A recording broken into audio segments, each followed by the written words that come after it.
काफ़ी दोस्त हैं, आप एसेंशियल सर्विस में आते हैं तो आप बाहर जाते हैं, लेकिन आपको भी ज़रूरत है कि अपनी सेहत के लिए, अपनी ज़िंदगी के लिए, अपने प्यारों की, ख़ास तौर पे बुज़ुर्गों की सेहत और ज़िंदगी के लिए आप सारे एहतियाती तदाबीर इस्तेमाल करें। जब भी बाहर जाएं मास्क पहने। ये अब हमारी ज़िंदगी का, जैसे हम कमीज़ पैंट शलवार पहनते हैं, इस तरीके से ये मास्क भी अब पहनना पड़ेगा अगर आप जब भी बाहर निकलें, लोगों के दरमियान हो। ये मैसेज है। और लास्ट बट नॉट लीस्ट, सबसे ज़्यादा ज़रूरत ये है कि जो हमारे बुज़ुर्ग हैं और वो लोग जिनके और अमराज हैं, जैसे डायबिटीज़ है या कार्डियक सिचुएशन है या हाइपरटेंशन है, वो लोग बहुत ज़्यादा एहतियात करें, वो घरों से ना निकलें। और जो नौजवान हैं जो बाहर घरों से निकल रहे हैं, जिनको अलाउड है, जिनकी SOP बनी हुई है, वो भी जब घरों में जाएं तो उनसे दूर रहें। ये मैसेज मैं बार बार रिपीट करता रहूँगा और आप लोगों से दरख्वास्त है कि आप भी इस मैसेज को जब भी जाएं ये रिपीट करें, ताकि हम सबके जहन में बैठ जाए। ये बहुत ज़रूरी है। आगे जाते हुए हमारी ज़िंदगी चेंज हो गई है, हम सब चेंज ज़िंदगी, हम सब, ये कहने की ज़रूरत नहीं, हम सबको पता है। लेकिन ये जब तक हम बार बार अपने आप से नहीं कहेंगे और दूसरों से नहीं कहेंगे ना, हमारे जहन में नहीं आएगा। हम शायद कभी कभी समझते हैं कि बात ख़त्म हो गई है, बात ख़त्म नहीं हुई है और अभी काफ़ी पेचीदियाँ हैं इसमें। शुरू करने से पहले मैं जल्दी से आपको इस वक्त तक की पोजीशन बता देता हूँ। Next slide. हमने कल तक 76,000 और 78 टेस्ट किए थे, 76,078। पिछले 24 घंटों में हमने 5,532 टेस्ट किए हैं। ये जब से टेस्टिंग शुरू हुई है पूरे पाकिस्तान में किसी एक सूबे की सबसे ज़्यादा टेस्टिंग आज सिंध में हुई है। 5,532। ये आपको स्क्रीन पे भी नज़र आएगा सामने। 5,532 हमारी कैपेसिटी 5,600 की है आज की, और हमने आज 98% कैपेसिटी पे किया है। हम कोशिश करेंगे कि ये रहे। हमें प्रॉब्लम आती है इसलिए कि लोगों के सैंपल्स लेना और फिर उनको टाइमली पहुंचाना, ये एक लॉजिस्टिकल इश्यूज़ हैं जिन पे हम तेज़ी से काम कर रहे हैं। और इंशाल्लाह ताला कोशिश यही होगी कि ये मेंटेन रहे, थोड़ा ऊपर नीचे होगा, लेकिन ये सिर्फ ये डेमोन्स्ट्रेट करने की बात थी कि हमारी जो कैपेसिटी है वो जो हम बताते हैं वो पूरी है। इस तरीके से टोटल आज तक 81,610 टेस्ट हुए। आज से पहले तक 9,093 लोग, 9,093 इन्फेक्टेड थे। और ये जो हमने 5,532 टेस्ट किए हैं उनमें 598 लोग इन्फेक्टेड हैं, पॉजिटिव हैं। ये तकरीबन 11% बनते हैं, 10.8%। और टोटल जो हमारी इन्फेक्शन की तादाद है जब से ये 26 फरवरी 2020 से ये कोरोना वायरस का पहला केस आया था, वो है 9,691, 9,691।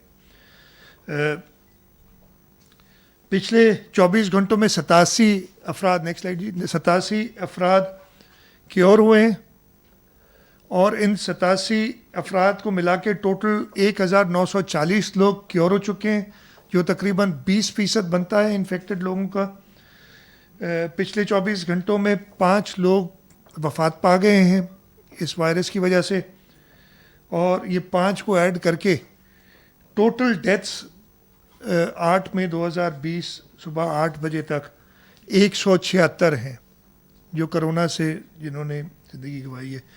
टोटल 7,575 लोग इस वक्त एक्टिव केसेस हैं। इनमें से 6,421 यानी 84% होम आइसोलेशन में है, 687 गवर्नमेंट रन आइसोलेशन सेंटर्स में हैं, और 527 लोग 527 ये मुख्तलिफ अस्पतालों में हैं, जिनमें से 91 लोग जो हैं वो, मुझे कहा जा रहा है कि मास्क नीचे उतार दें, और मैं बड़ा क्यों आवाज़ सही नहीं आ रही क्या? नहीं अच्छा, ये मास्क अगर मैं उतार रहा भी इसलिए हूँ कि आप सब जो हैं सामने, इसलिए कि मेरी सामने शक्ल है, कम से कम 20 फीट दूर है मेरे से। तो ये इसलिए कि मैं ऐसा कोई मैसेज नहीं देना चाहता कि ये मास्क पहनना ज़रूरी नहीं है। तो आप कम से कम 20 फीट दूर हैं, इसलिए मैं उतार देता हूँ मास्क ये। तो 527 लोग अस्पतालों में, जिसमें से 91 इस वक्त क्रिटिकल केयर में और 91 में से 18 वेंटिलेटर्स पे हैं। ये तो सिचुएशन है कोरोना की। अगली स्लाइड जी। थोड़ा सा मैं बता दूं आपको कि जो मैंने बताया आपको, हमारे सबसे ज़्यादा केसेस डिस्ट्रिक्ट साउथ में आए हैं 1574, और पिछले 24 घंटों में 107 केस आए। उसके अलावा ईस्ट में 1403, सेंट्रल में सॉरी ये सब आज के मिला के साउथ में 1681 है, 1681। ईस्ट में 1492, सेंट्रल में 1305, मलीर में वेस्ट में 857, मलीर में 814 और कोरंगी में 670 है। इसके अलावा हैदराबाद में 399, और जो बड़े केसेस हैं हमारे पास, खैरपुर में 254, लाड़काना में 257 और सक्खर में 518 केसेस हैं। ये जो बड़े डिस्ट्रिक्ट्स हैं वो मैंने ज़रा सा आपको बता दिए। एक चीज़ और, नेक्स्ट स्लाइड, जो मैं before I go to my main thing, मैं आपको ये नंबर्स के हवाले से देता हूँ कि जो मुल्क से बाहर पाकिस्तानी है, स्टैंडर्ड पाकिस्तानी, वज़ीर आज़म साहब का प्लान था और हमने एनसीसी में मिलके ये फ़ैसला किया कि इनको वापस लाया जाए। अभी तक कराची में 2369 पैसेंजर्स वापस आ चुके हैं, जिनमें से 516 पॉजिटिव थे। तकरीबन ये 22% के करीब बनता है जो पॉजिटिव आए थे। इनको हमने अपने जो आइसोलेशन सेंटर्स हैं उनमें रखा हुआ है। बाकी जो नेगेटिव थे उनको 48 घंटे पूरे करके और फिर उनको अपने घरों की तरफ रवाना कर दिया। ये भी मैं आपको बता दूं कि ये 2369 जो लोग हैं उनमें से तकरीबन 40 से 45% सूबा सिंध से ताल्लुक़ रखने वाले थे और 55 से 60% लोग सूबे के बाहर के थे, जिनको हमने फिर प्रॉपर प्रोसीजर्स के साथ अपने घरों को रवाना किया है। अब मैं आता हूँ करंट सिचुएशन, बोले उसके आने से पहले ये दोबारा आप स्लाइड देख रहे होंगे। मैंने क्या कहा, बार बार हमने कहना है घर पे रहें। अगर आप किसी ज़रूरी काम से निकलते हैं जिसकी वैलिड रीज़न हो और जिसकी गवर्नमेंट ने इजाज़त दी है, तो आप प्रॉपर एडवाइजरीज, प्रॉपर एसओपीज़ के साथ घर से निकलें।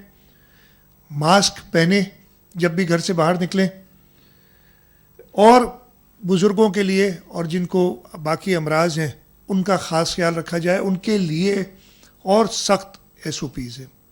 तो ये स्क्रीन जब तक मैं बोलता रहूँगा और जब तक कोई नई चीज़ नहीं आती, ये आपके सामने रहेगी। अब मैं आता हूँ कि थोड़ी सी हिस्ट्री। 26 तारीख को पहला केस हुआ था। हमने 26 तारीख को ही लॉकडाउन का ऐलान कर दिया था। लॉकडाउन का मतलब वो जो पहला लॉकडाउन हमने क्या किया कि जी आपकी स्कूल्स जो हैं वो हमने 4 दिन के लिए बंद कर दिए। उस दिन एक वेडनेसडे था, थर्सडे, फ्राइडे, फिर सैटरडे, संडे वैसी छुट्टी होती है, और उसी वीकेंड में 1 मार्च को हमने उनको एक्सटेंड कर दिया 14 मार्च तक।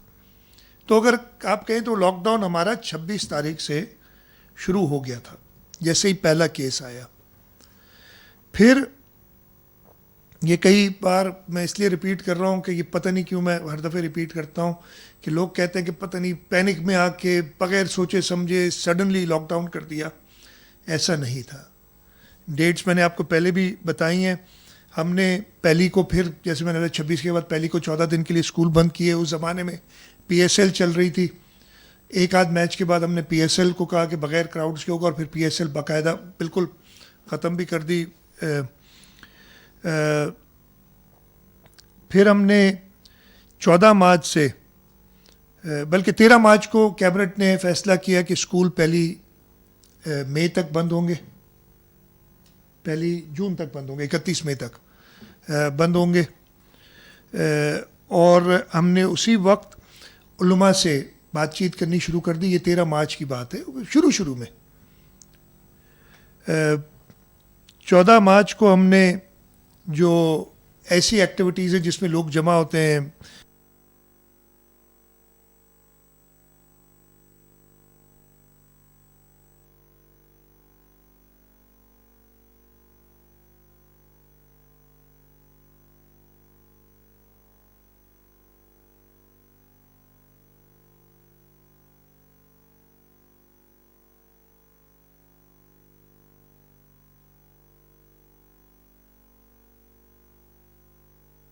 आपको ब्लेम किया, आप लोगों को मीडिया में इसकी पजीराई हुई तो बाकी सूबों ने भी कर दिया, अकल नहीं इस्तेमाल की अपनी। ऐसा नहीं था जी, आपने बिल्कुल मदद की। मीडिया ने बेतहाशा इस पूरे क्राइसिस में जो एक by and large positive role play किया है और ये बताया, उसकी वजह से बाकी सूबों में भी लॉकडाउन हुए। फिर हमने 16 मार्च को रेस्टोरेंट्स को कहा कि 9 बजे तक बंद हो जाएंगे, 9 बजे से पहले। ग्रोसरीज और फार्मेसी स्टोर्स को हमने कहा सारी रात भी खुले रह सकते हैं।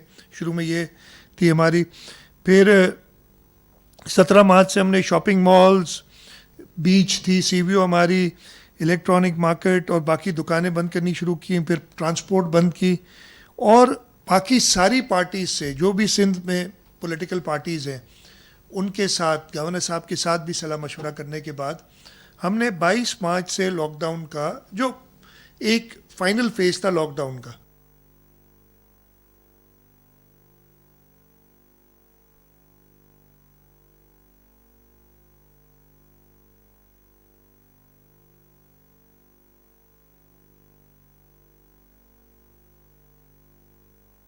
सोच समझ के अपनी कैबिनेट ने सोचा, सारे जो स्टेक होल्डर्स से उनसे बात की, डॉक्टरों से बात की, WHO से बात की, उसके बाद ये सारे स्टेप्स लिए।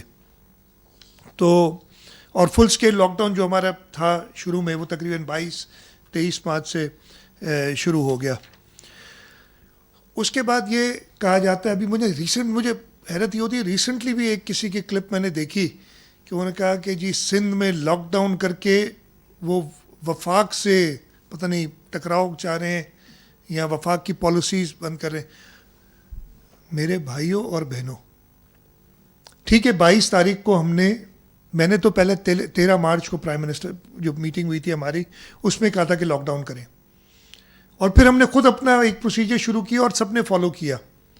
लेकिन पहली अप्रैल वाला जो लॉकडाउन था, वो तो वफाक ने ऐलान किया उसका। क्या वफाक अपने साथ खुद लड़ रही थी? ये अभी भी कह रहे हैं। पहली अप्रैल वाला लॉकडाउन वफाक ने दिया उस मीटिंग में, और उसके बाद जो उनके NCOC की सदारत करते हैं असद उमर साहब, उन्होंने उसका आगे टेलीविज़न पे ऐलान किया कि जी लॉकडाउन 14 दिन बढ़ गया है, 14 दिन रहेगा, 14 अप्रैल तक। फिर उसके बाद हमारी एक मीटिंग 7 या 8 अप्रैल को हुई, फिर 13 अप्रैल को हुई फेडरल गवर्नमेंट के साथ, और फिर 14 अप्रैल को ये ऐलान किया गया कि मज़ीद 2 हफ्ते लॉकडाउन बढ़ा दिया जाएगा और कुछ कंस्ट्रक्शन इंडस्ट्री और एक्सपोर्ट रिलेटेड इंडस्ट्री खोल दी। जो वफाक ने कहा, जो ये हमारी मुत्तफ़िका फैसले हुए, सिंध हुकूमत ने उस पर पूरा अमल किया, 99% अमल किया। इसलिए बाकी सूबों ने भी 100% अमल, किसी ने कोई एक्सेप्शन ली, हमने जो, और ये फ्लेक्सिबिलिटी प्राइम मिनिस्टर साहब ने उस मीटिंग में सूबों को दी हुई थी कि आप अपने हालात देख के अगर कुछ चेंजेस करना चाहते हैं तो आप कर सकते हैं। लेकिन 99% तो अभी भी जो लोग कह रहे हैं ये बात, पता नहीं अपनी फेडरल गवर्नमेंट को, अपनी का मतलब है उन्हीं की जमात की फेडरल गवर्नमेंट है, उसको बिलिटिल क्यों कर रहे हैं कि जी आप प्रेशर में आ गए, आपको सिंध ने दबा दिया, इसलिए ऐलान हमने नहीं किया। ये लॉकडाउन उस तरीके से 14 अप्रैल को भी 2 हफ्ते के लिए फेडरल गवर्नमेंट ने बढ़ाया। फिर 23 या 24 अप्रैल को एक और मीटिंग हुई, मुझे डेट एग्जैक्टली याद नहीं, शायद 23 थी या 24 थी, और उसके अंदर दोबारा ये लॉकडाउन की बात की, और हर मीटिंग में ये कहा गया, और ये मैं इसका भी थोड़ा सा आपको दिखाऊंगा भी, कि लॉकडाउन का बड़ा फ़ायदा हुआ है, लॉकडाउन का बहुत फ़ायदा हुआ, ये हर एक ने कहा है, हर सूबे ने कहा है, इसलिए कि उन्होंने सोच समझ के ये लॉकडाउन का फैसला किया था। और 23 से 24 को उन्होंने फिर 9 मई तक इस लॉकडाउन को एक्सटेंड किया, फेडरल गवर्नमेंट ने एक्सटेंड किया। फेडरल गवर्नमेंट ने जो फैसले किए, हाँ, हमने कुछ उसमें, जैसे मैंने कहा 99% हमने अडॉप्ट किए, और वो फ्लेक्सिबिलिटी हमें फेडरल गवर्नमेंट ने दी हुई थी। मैं इतना कहूँगा कि हमारी जो SOPs या हमारी जो गाइडलाइंस थी वो किसी और सूबे से ज़्यादा कंफर्म करती थी जो वफाक ने हमें कहा था। तो ये बिल्कुल, जो भी ये कह रहा है उसे सवाल तो करे कि भाई क्या असद उमर को साहब को मुराद अली शाह लिख के भेज रहा था कि क्या कहना है टीवी पे, कि उन्होंने पहली को भी किया, 14 को भी किया, फिर 24 अप्रैल थी या 23 अप्रैल थी उस दिन भी किया, और कल भी फेडरल गवर्नमेंट ने जो ऐलानात किए ना, हमने तो नहीं किए अभी तक। मैं तो आपको उनको वजाहत करने आया हूँ कि वो ऐलान क्या है। मैं जो फेडरल गवर्नमेंट ने कहा है उसकी कड़ी को आगे बढ़ा रहा हूँ, एक्सप्लेन करने के लिए कि क्या चीज़ अब खुल रही है और हम किस डायरेक्शन में जा रहे हैं। तो ये मैंने आपको बताया। अब मैं सीधा आ जाता हूँ हमारी परसों, आज है 8 तारीख, 6 तारीख को national command and control centre है, जो भी उसका नाम NCOC, उसका मैं एब्रीवेशन भूल जाता हूँ हर दफ़े, उसकी मीटिंग में चीफ सेक्रेटरी साहबान अटेंड करते हैं। लेकिन 6 तारीख की मीटिंग के लिए 5 की शाम को मुझे कहा गया कि आप अगर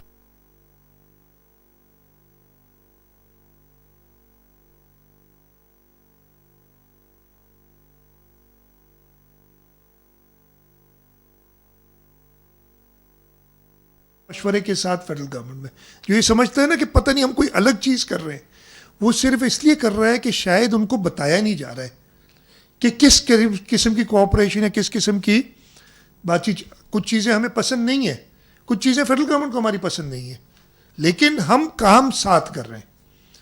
ये समझते हैं कि शायद आइसोलेशन में सिंध गवर्नमेंट कोई काम कर रही है, ऐसा नहीं है। फेडरल गवर्नमेंट के साथ कॉन्टैक्ट में 5 को मुझे कहा गया, 5 को ही हमें एक प्रेजेंटेशन भेजी गई कि जी ये हमारा लॉकडाउन की ये नेक्स्ट स्टेप, अब फेज़ 2 की बात कर रहे हैं हम। लॉकडाउन तो है, लॉकडाउन तो अभी रहेगा, फेज़ 2 हमारा वो क्या होगा, उसकी उन्होंने भेजी हमें कुछ डॉक्यूमेंट्स। हमने उन डॉक्यूमेंट्स पे अगले दिन सुबह चारों सूबों ने, आज़ाद कश्मीर ने, गिलगित बल्तिस्तान ने अपने कमेंट्स दिए। वो मीटिंग 1.5 घंटा, पौने 2 घंटे चली, 6 तारीख वाली। बड़ी डिटेल में डिस्कशंस हुए। जो उन्होंने फेडरल गवर्नमेंट ने कही थी बातें, तकरीबन 90% एग्रीमेंट हुई। जो उन्होंने कहा था सब ने, सिंध ने सबसे ज़्यादा मानी, चले मैं आपको ये कह देता हूँ। बाकी सूबे, मैं नाम नहीं लूँगा इसलिए कि वो गलत हो जाएगा, लेकिन सिंध ने सबसे ज़्यादा वो बात मानी कि जो फेडरल गवर्नमेंट कह रही थी। हमने जो है, फिर हमें कहा गया कि अब इसको हम फाइनल शेप देंगे, आपकी जो सलाह मशवरे सूबों के आए, और फिर प्राइम मिनिस्टर साहब मीटिंग करेंगे। 6 तारीख की शाम को ही, थोड़ा लेट इवनिंग में, हमारे पास एक रिवाइज प्रेजेंटेशन आ गई, और 7 की सुबह यानी कल दोपहर को 12:30 बजे प्राइम मिनिस्टर साहब ने मीटिंग ली, और बड़ी अच्छी तरीके से जैसे होती है मीटिंग हुई। हमने अपना पॉइंट ऑफ व्यू रखा, जो भी हमारे इश्यूज थे, और हमारी पहले से ये बात थी कि जो फेडरल गवर्नमेंट हम मुत्तफ़िका फैसला करेंगे, हम उस पर अमल दरामद करेंगे।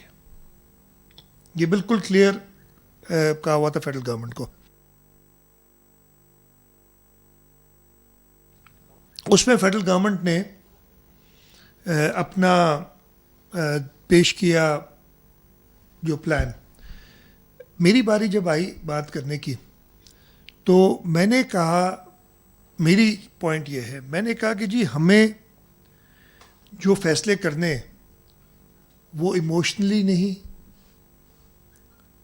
अपनी एक पैशन तो हर एक को है ना कि जी बिल्कुल बहुत ज़्यादा है, हमें फैसले करने हैं फैक्ट्स और डेटा को सामने रखते हुए। क्या ज़मीनी हकाइक क्या है और डेटा क्या बताता है, पॉइंट मैंने रखा है और वही पॉइंट मैं आपके सामने रख रहा हूँ, बता रहा हूँ आपको।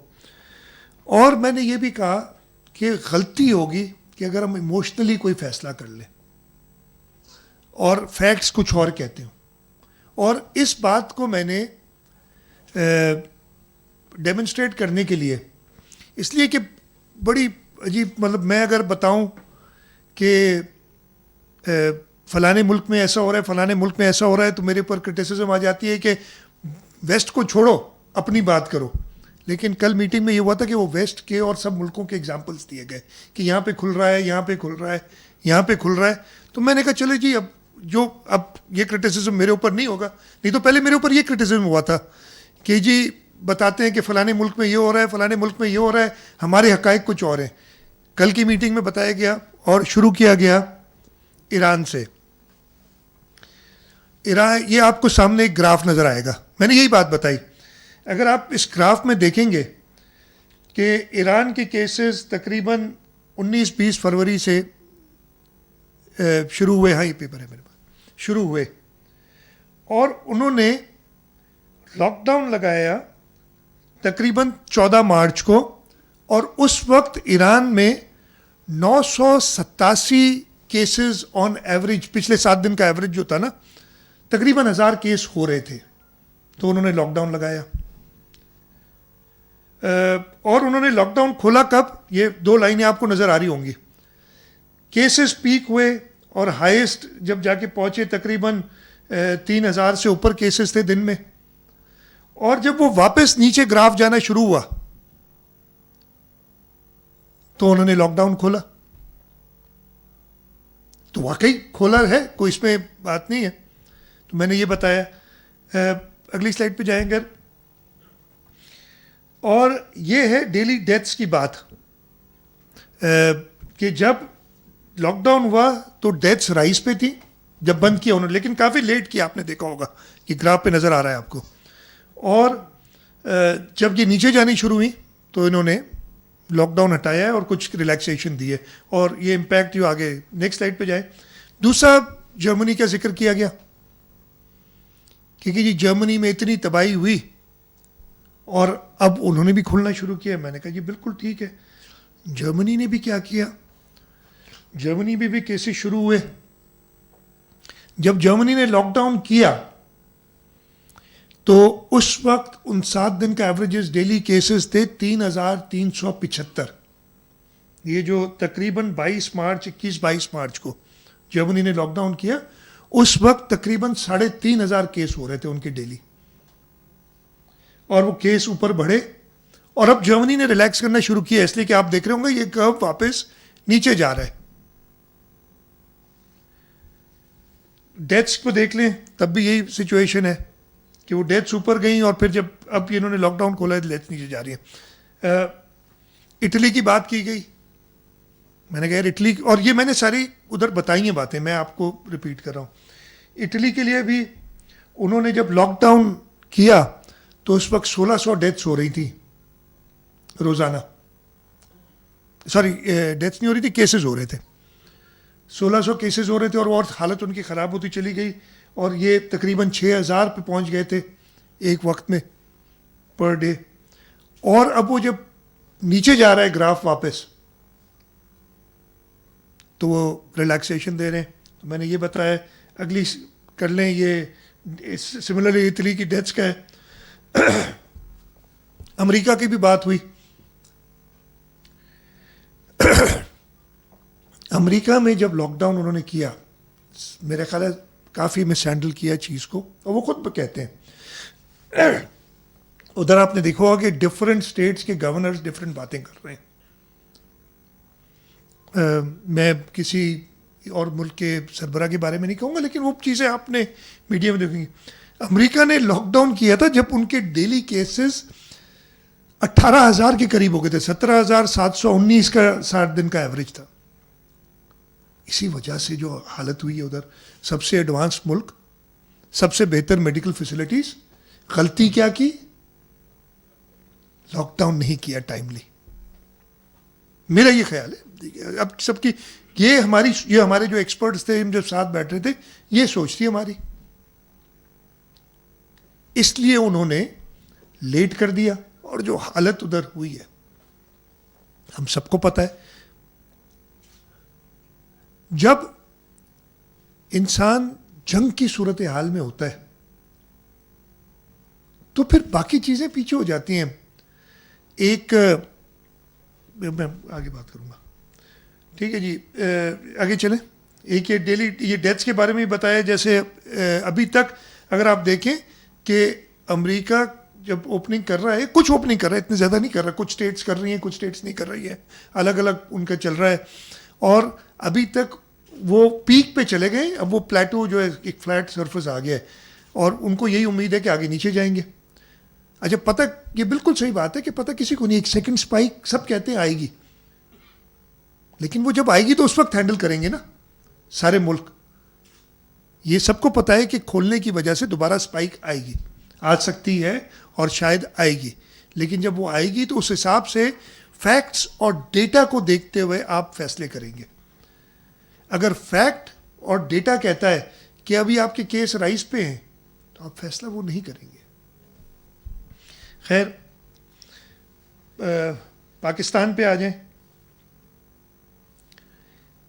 आप देख रहे हैं ये ग्राफ आपके सामने, 26 फरवरी को पहला केस आया और 26 फरवरी को लॉकडाउन हुआ पहला।